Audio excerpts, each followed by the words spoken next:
para lalo pang mapropagate ang historical heritage. It's a big blessing for us, to us, na tayo po ay makarating sa ganitong haba ng panahon. Right? Generations to generations come, ay nag-iiba ang nandito sa loob. Kaya sa ating panahon ngayon, ay of course, gagamitin po ang Panginoon, simbahan, para sa kanyang basag, para sa kanyang kapurihan. Kaya ngayon ay tayo po ay magsaya pagkat muli ay natunghayan at napatunayan po natin ang katapatan po ng Diyos sa buhay ng simbahan. Right? Marami ng biyaya at pagpapala na dumaan sa simbahan po nito sa kabila ng marami ding pinagdaanan at still historic heritage ay nakatayo pa rin. Right? So, ipagpatuloy po natin ang ating pag-aaral. Dapat maintindihan po natin, we must realize na ang biyaya o means of grace ay nandyan lang.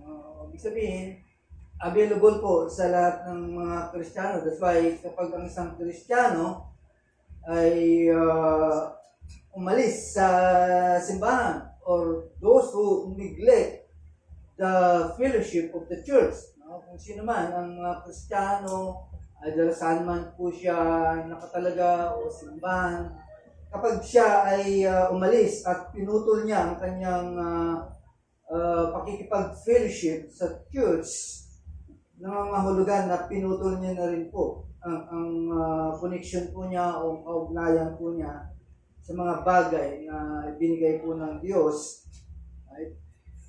Ang kanyang biyaya na upang lumago ang bawat isa. So, sabihin, kinat niya ang sarili niya from the means of graces, no? Wala ka na sa simbahan eh, saan pupunta? No?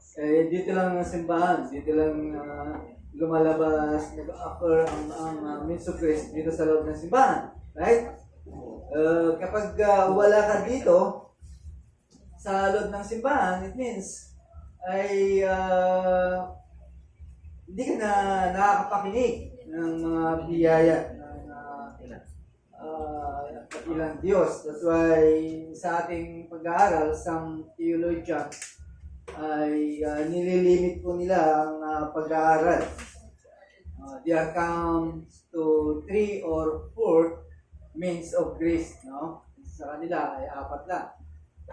Yung mga unang nakaraan, it's the originally, ito naman po daw yung original na means of graces, yung Word of God, prayer, sacraments, and so on and so forth, no? Fellowship. Okay? Pero dito sa ating pag-aaral ay huwag po nating lilimitahan because all these are available to all believers sa loob ng simbahan. Tandaan po natin, ang Holy Spirit ang kumikilos sa lahat ng biyaya bawat individual. Kapag tayo po ay hindi natin ginawa ang ating responsibilidad bilang Kristiyano, ay malamang ay ang paglago ng bawat isa ay medyo matagal. That's why Paul says, work out your salvation. Ibig lang sabihin, trabahuin mo para ikaw ay lumago. Hindi yung trabahuin mo yung kaligtasan mo. Dahil we believe that salvation by grace. Hindi yung tinatrabaho. Ibig lang sabihin nun, ay trabahuin natin yung ating kaligtasan. It means, we need to grow. Right? Sa mga napag-aaralan dito sa loob ng simbahan, that's why very important na nandito po tayo sa loob ng simbahan. Okay, so last Sunday ay inumpisahan na po natin ang ating means of graces. The primary means of grace is the Word of God or the preaching of God. No? Yan po yung pinag-aralan po natin ng isang linggo. Right? At ito po yung ating pagpapatuloy.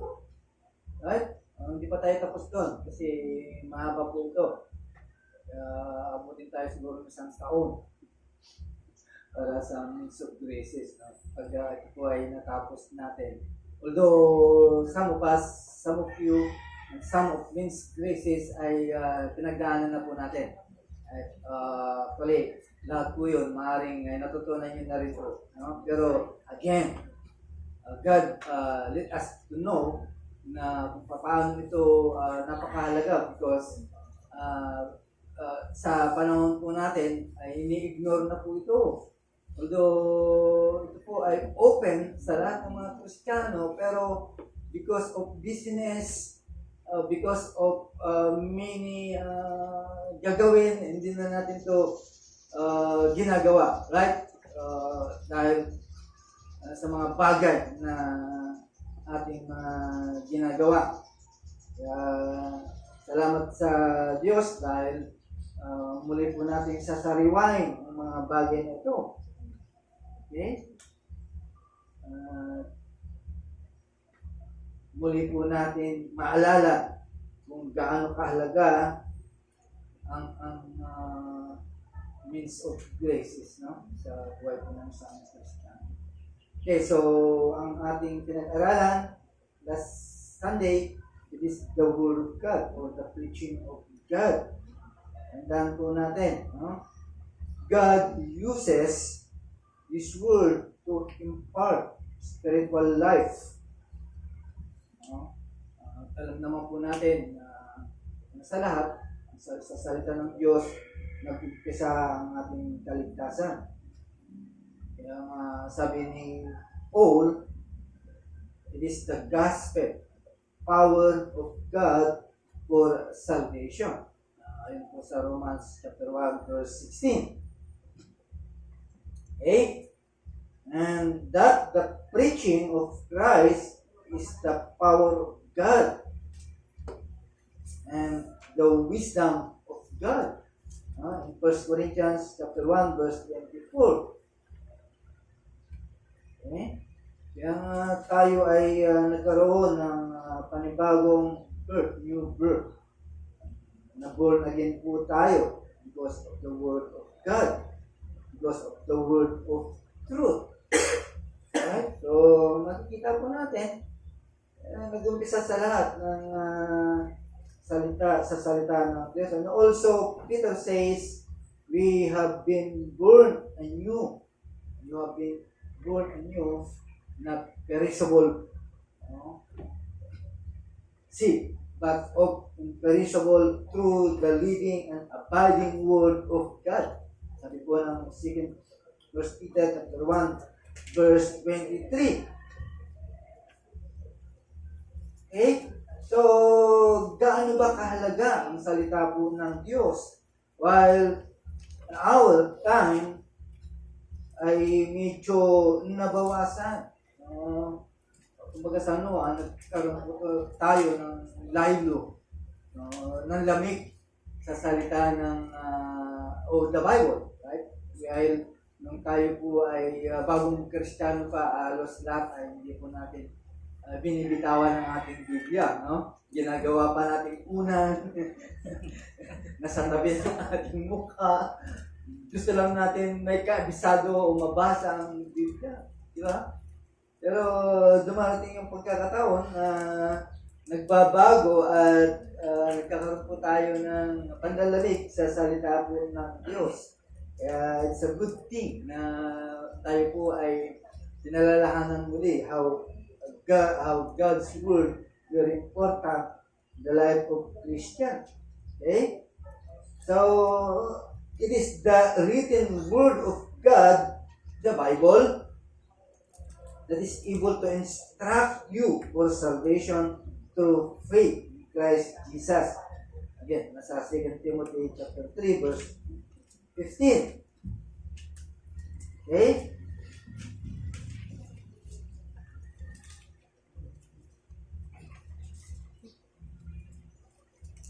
Now, si Paul ay pinalalahanan po niya ng lahat ng mga Kristiyano. Okay? Kapag ikaw ay naging Kristiyano, ibig lang sabihin, it is the Word of God that is able to build you up. No? Walang pwedeng mag-build up sa iyo. Hindi ang salita ng do may mga bagay na narinig po tayo from others, from brothers and sisters, pero salita pa rin ng Diyos eh. Ang kanyang sinasabi sa iyo, some principles of it. That, di ba? Pero ganun pa man, salita pa rin po ng Diyos ang sinasabi. No? Sabi po ng Acts chapter 20 verse 32. Kaya dito ka lalago at ito ang mag-build up sa iyo. Napakahalaga po ang salita ng Diyos for our spiritual nourishment. Right? Hindi lamang yung lumusog o lumago ang spiritual mo, kundi ito po ay siyang nag-maintain ng spiritual life po ng bawat isa. Right? Kasi kung wala ang salita ng Diyos o wala yung Bible o the Word of God, hindi ka lulusog, hindi lalago ang spiritual life.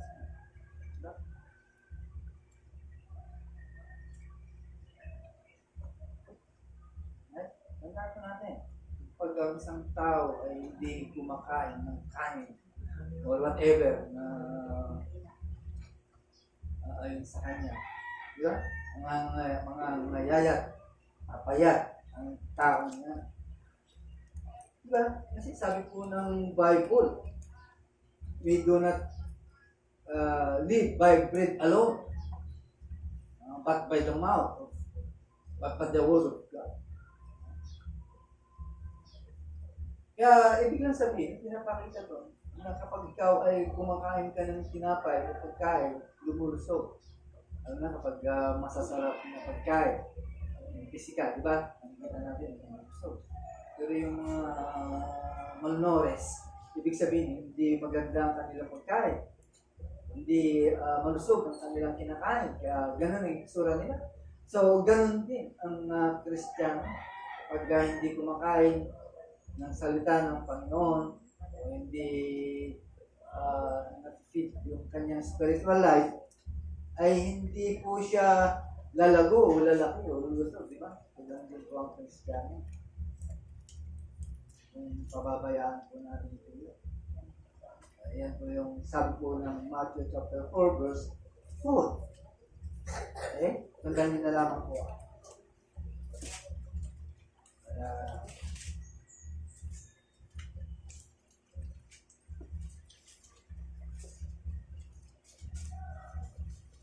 Okay, so patuloy po tayo. Sabi po ng Deuteronomy chapter 32 verse 47. Somebody read please, Brother Mori.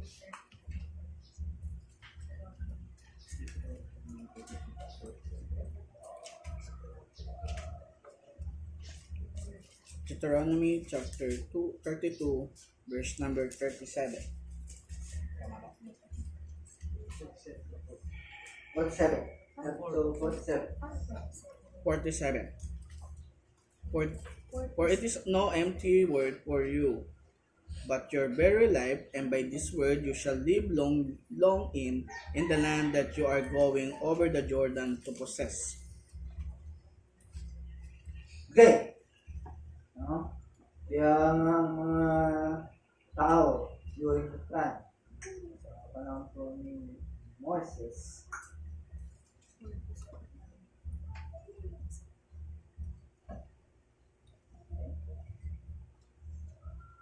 sila nagpatuloy. No? Hindi naman actually doon sa kinakain ko nila. Sa sufficient lang sa kanilang katawan. Hindi doon sa salita ng Diyos saan tumitibay. Kaya again, it is the word of God that convicts us of sin and turns us to righteousness.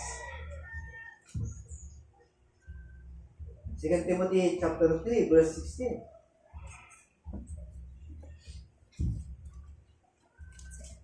Pakibasa, Brother Joshua.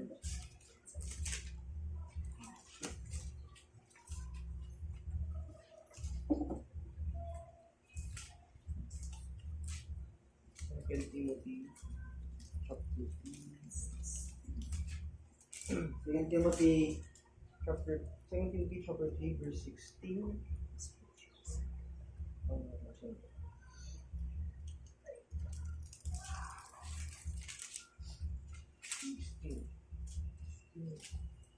Great indeed, we confess, is the mystery of godliness. Oh, sorry. The first one. Sorry. 2 Timothy chapter 3 verse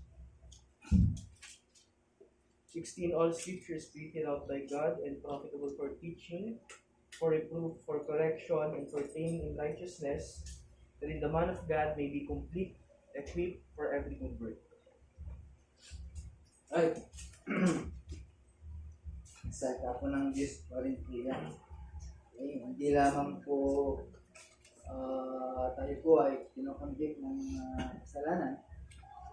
At ito rin po yung bibigay daan para talikuran po natin ang kasalanan. Right? So, marami po ang sinasabi ng salita ng Diyos para sa ikatututo po ng Kristiyano. If we neglect or deny the word of God, hindi talaga lalaki o lalago ang Kristiyano. Although sabi ko nga, hindi nalilimitahan ang biyaya ng Diyos. Pero it is the primary, the word of God. Although nakakatulong yung mga Christian books, Bible study, Sunday school, idadagdag po natin po yun. Okay? O anumang espilahan para matuto po tayo. Pero, okay, primary is the word of God. So, marami po tayong bubuksan at para makita po natin kung gaano kahalaga ang salita ng Diyos. Una, it gives direction and guidance as a lamp to our feet and a light to our path. Sabi po ng Psalms 119 verse 105.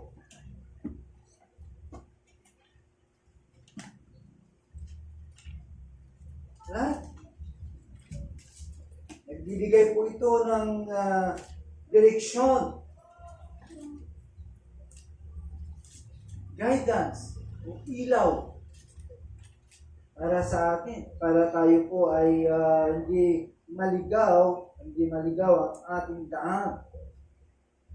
Okay? Kaya sa gitna ng mga ungodly people or ungodly culture, ang salita ng Diyos or scripture ay nagbibigay ito ng wisdom and guidance like a lamp shining in a dark place. 2 Peter chapter 1 verse 19.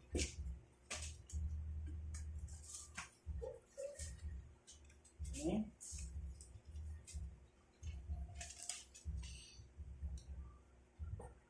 Pakibasa. 2 Peter chapter 1 verse 16. 19.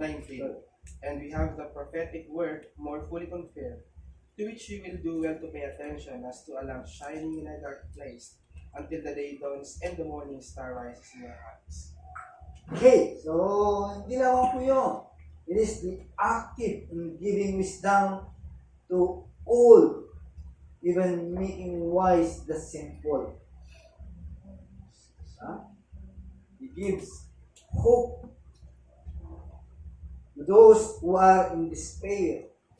Bibigay ng pag-asa. Because, sabi po ni Paul, that it was written that by steadfastness and by the encouragement of the scriptures, we might have hope. Romans 15 verse 4. Pakibasa, Crystal.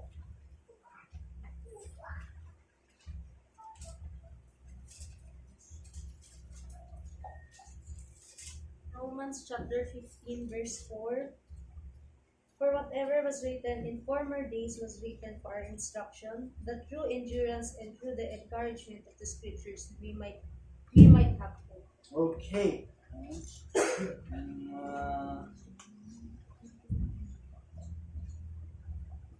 Magandang paalala po sa akin.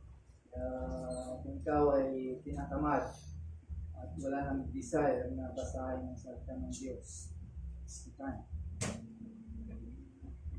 Sisipagan pa rin po natin. Or pag-aralan po natin. Right? So, the Word of God is not weak or powerless in accomplishing those goals where it speaks to us with the power of God. No? Ibig sabihin, ang salita ng Diyos ay hindi po siya mahinap. Ito may kapangyarihan para magganap at mangyari yung mga plano o yung purpose po ng Diyos. Lahat po yun ay magaganap. At yan ay napatunayan na po natin. Nangyari yung mga bagay. Dahil ang salita ng Diyos ay katulad po ng ulan. Katulad po ng ulan or snow come down from heaven and return the hider but water the earth. Imagine yung comparison. Nakikita naman po natin, no? Na kapag may ulan, tuwang-tuwa yung mga halaman. Tuwang-tuwa ang mga tao kapag umuulan. Tuwang-tuwa ang mga lahat ng mga nabubuhay sa ibabaw ng mundo nito ay tuwang-tuwa. Kaya nga yung mga Arabo, pag umulan ng gusto sa kanila, tuwang-tuwa sila. At sila nasa labas, nakatingala sa taas. Siguro sa kaya galing sa isip-isip nila, no? Ay, hindi nila inaalintana yung ganito kalalaki na bumagsak sa kanilang ulo. Okay? So, sana ganun din po ang Kristiyano. Okay?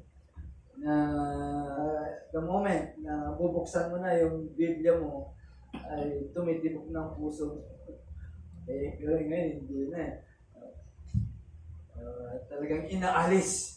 Ito naman yung primary means na inaalis ng kaaway ang salita ng Diyos kasi nandito lahat ng mga pangako, nandito lahat ng mga kasiguruhan. Kaya inaalis sa mata ng Kristiyano, especially sa mga tao na walang pagmamahal sa Biblia. Ang ating Diyos naman ay dinidikdik sa atin. No? Sinisiksik sa isipan po natin, kaya lang hindi po natin binibigyan ng importansya sometimes. Right? Kaya naging hindi na balance ang buhay ng Kristiyano. Okay? Imagine yung pinalitan ng mga bagay yung salita ng Diyos. Yung mga bagay kung saan hindi naman totoo. Diba? Hindi nyo ba napapansin kahit sa kanta talagang dinala sa kanta. Inalis talaga yung doctrinal theology ng kanta, right? Ay pinalitan ng mga bagay kung saan tinitignan ng tao na maganda sa kanila. Kaya lahat po yun ay gawain ng kaaway para umalis ka dyan. Alisin mo ang mata mo sa salita ng Diyos. Okay? Kaya God's Word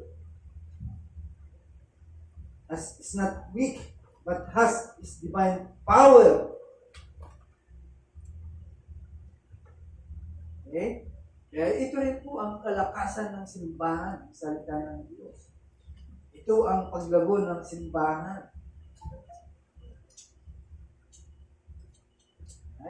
Dito nabubuhay ang mga Kristiyano o ang simbahan sa salita ng Diyos. Dito lumalago ang simbahan sa salita po ng Diyos.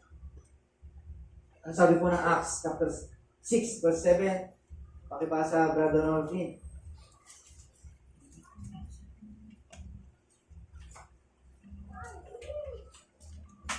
Acts chapter 6, verse 7.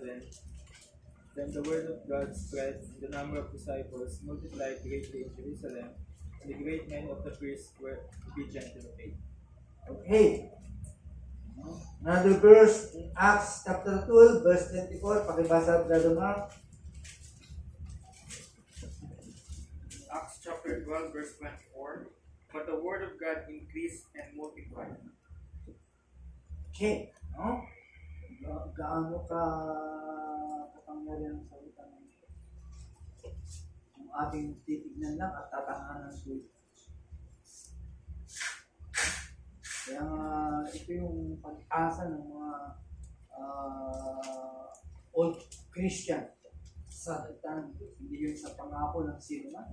Kaya pinagpalit nila ang kanilang buhay sa salita ng Diyos. Kasi alam nila ito yung totoo. Pero ngayon, Kristiyano, very lousy na. No? Ang pinapakinggan kung ano yung matamis sa kanila. Imagine. Itinuturo na ngayon totoo sa loob ng simbahan, aalisan mo pa. Naghahanap ka pa ng iba? Nabihira na kasi ang nagtuturo ng katotohanan. Puro mga matatamis na salita nila. Ito po ang nagpapatibay po sa atin. Another verse, Acts 13, verse 49, pakibasa Sister Miguel.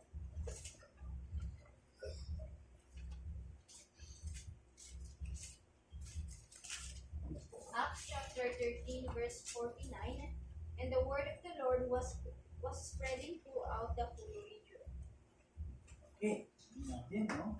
Kumakalat talaga ng salita ng Diyos. Pero, ganun pa man, talagang hindi binibigyan ng importansya. Okay? So, dito napakahalaga ang salita ng Diyos o the Bible as a primary means of grace na ibinigay ng Diyos sa kanyang mga tao upang palalahanan tayo. Simbahan man o bawat individual. Dahil sa salita ng Diyos, dumami ang Kristiyano. Tumalat ang Kristiyano. Kahit yung mga hindi totoong nagtuturo, pero may mga Bible din sila. Yun din ang sinasabi, dumami din sila, di ba? So, ibig sabihin, no? Kaya lang, siyempre, yung salita, yung Bible, talagang makapangyarihan po yan. Hindi lang yung kumalat, kundi nararanasan natin kung gaano buhay at makapangyarihan ang salita ng Diyos. Right? Sa kanila, hindi nila nararanasan yun kasi gawa lang ng tao yun eh. Sila lang nag-print lang, sila lang gumawa. Although ang Bible, tao din ang gumawa, pero inspired ito. Pero sa kanila, inspired by me. Kaya walang pagbabago. Although sila ay sumusunod sa kanilang Biblia, pero hindi. Wala kang makikita ang pagbabago sa buhay po nila. Unless yung Bible talaga kanilang basahin. Sila? Pinagmamalaki nila na yun yung salita ng Diyos para sa kanila. Pero kung titignan po natin, walang pagbabago. Kahit sabihin pa nila in the service of God, makikita mo, anong gagawin po nila? Hindi pumatay lang, kaaway. So, ganon. Ganon din makapangyarihan. Yung binitawan nila na Biblia nila. Okay? Kasi yun yung sinasabi, kill the enemy. Patayin ang mga kaaway.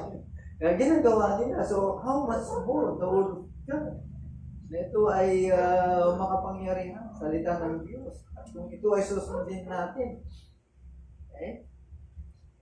So, it is very important as a primary means, no? Sabi nga, ito yung pangunahing means ng biyaya ng Diyos.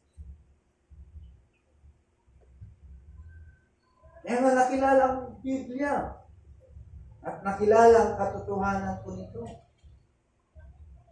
At ito ang nagbigay patunay sa mga tao.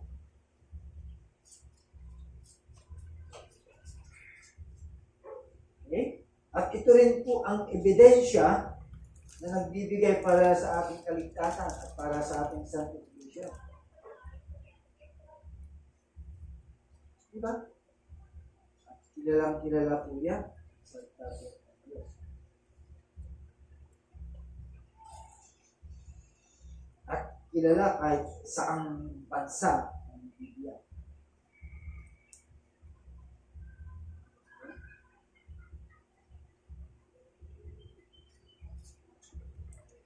Yang it is appropriate,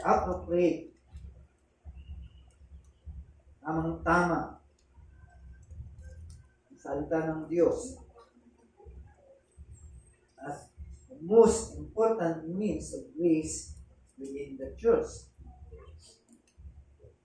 Okay? Yan yung pinakamahalaga sa ng simbahan. Kaya ito yung identity natin eh. Kaya nga tayo naglagay ng Biblia kung nakita sa labas. Bakit ng Biblia nila? Ito naman, mga people of the book. Yung mga tao ito eh. Yung mga simbahan. Katiting na ayaw pakita yung kanilang Biblia. Okay? Kaya mga kapumat sa simbahan ko is the most important means of grace. No? Dagdag na rin natin yung mga tulad kanina yung binanggit ko. Dagdag na rin natin yung mga Christian books or Bible study, Sunday school classes, and then more. At po yun ay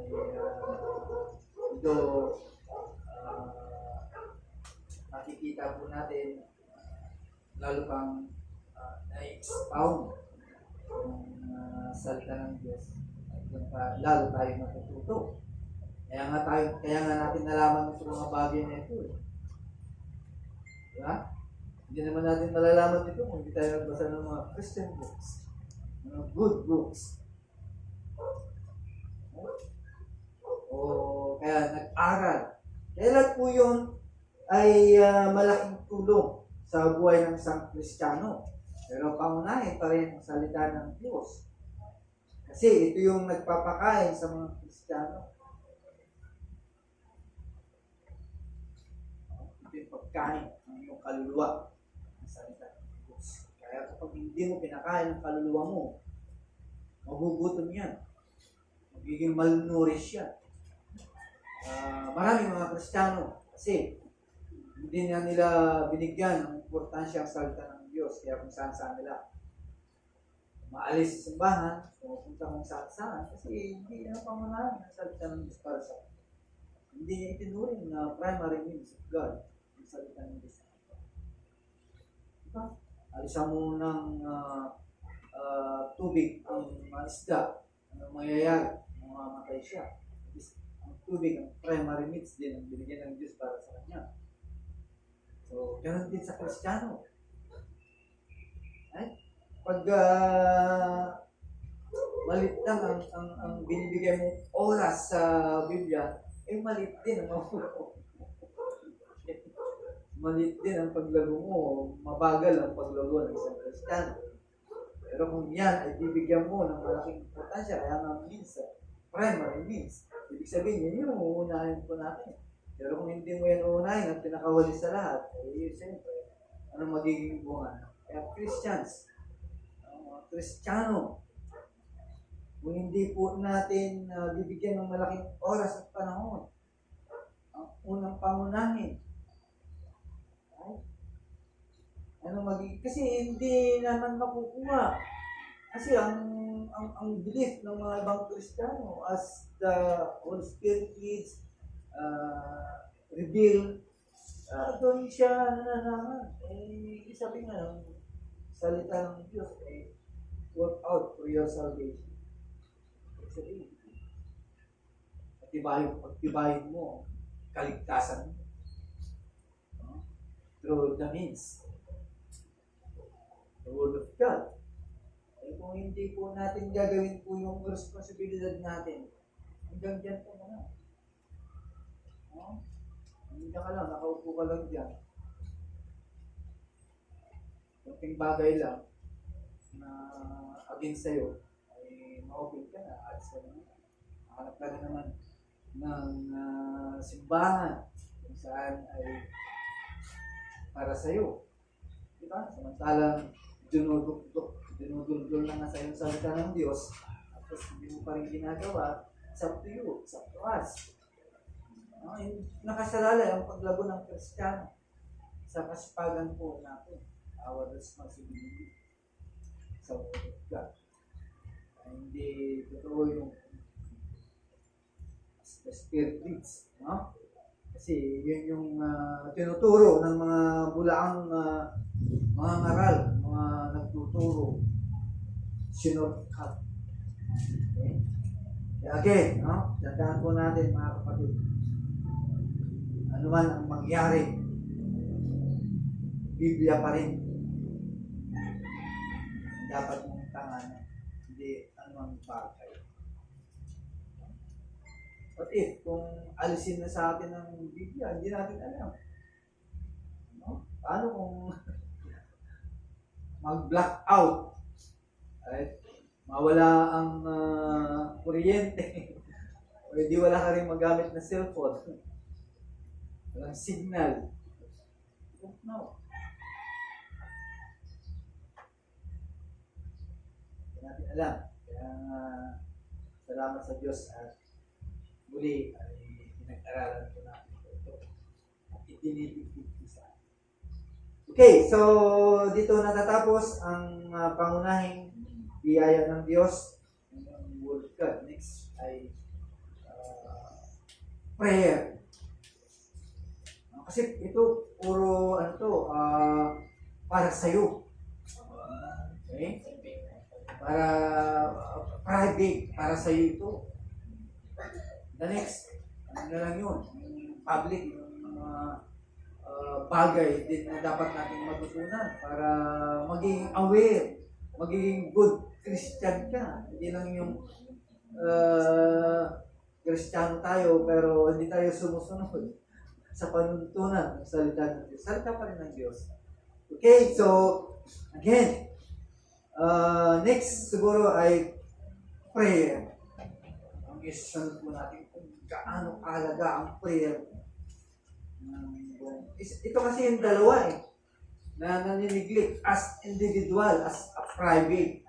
Yung dun sa public, yung fellowship, yung hindi na pagsisimba.